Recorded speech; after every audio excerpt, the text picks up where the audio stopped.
son, where'd you find this? Hi everybody, I'm Tomas Fierro, Streetside art critic, and I'm going to talk about my work, a little bit of introduction about me.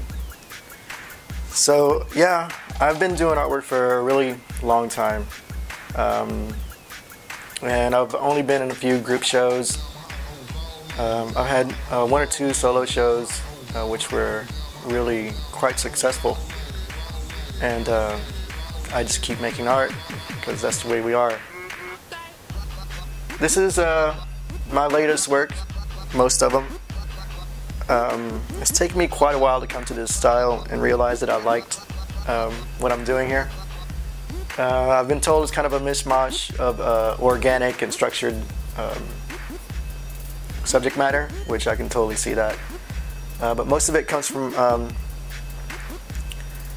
my life, and music has a lot of influence. If I hear a good song, I'll try to make a painting out of a lyric, you know, or try to embody what the whole song is about. And sometimes other times it's just, you know, in conversations people ask me questions and I ponder them and then I try to make them into paintings. And then sometimes they're just kind of politically charged. From this angle you really can't see much of that one, but it's a stormtrooper with black and white paint drippings, and it's entitled Crude. And ever since I can remember, we've had armed forces over in the Middle East, and this isn't my, you know, don't take it to heart or make a big deal out of it. It's just how I view it. We've been over in the Middle East, and it seems like, I'm sure there's more things to it, but it seems like we've been there for oil, and so it's entitled Oil, as if the stormtrooper is the soldier and oil's getting dumped over him. The other one there is called Who's Gonna Drive You Home?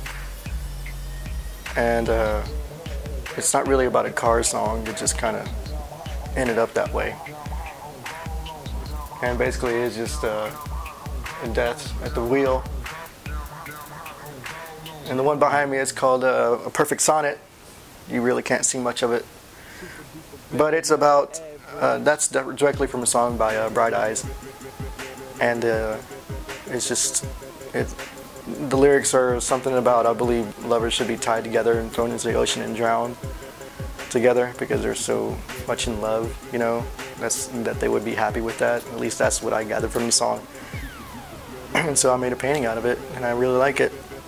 But anyways, I got started with this style because I had a friend of mine say, "Hey Thomas, I want you to paint me a Guinness. Paint me a pint of Guinness." And so I did. And whenever I did that, I had to stop and think about, well, what happens whenever you drink a pint of Guinness, you know? If you're just drinking one pint, well, not too much happens. You drink your pint, you go home.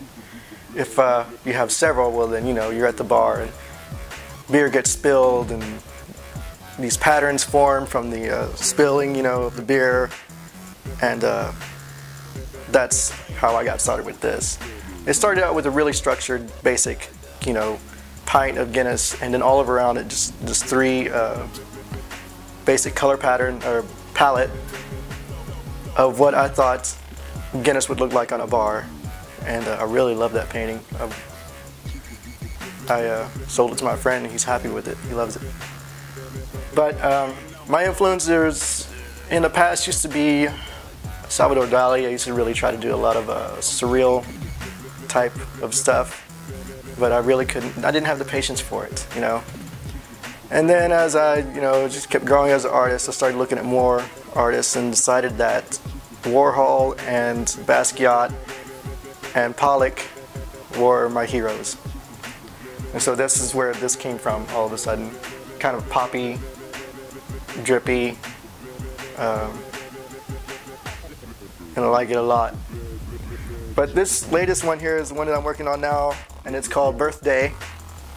Someone recently asked me what do you consider one of your most happiest moments in your life?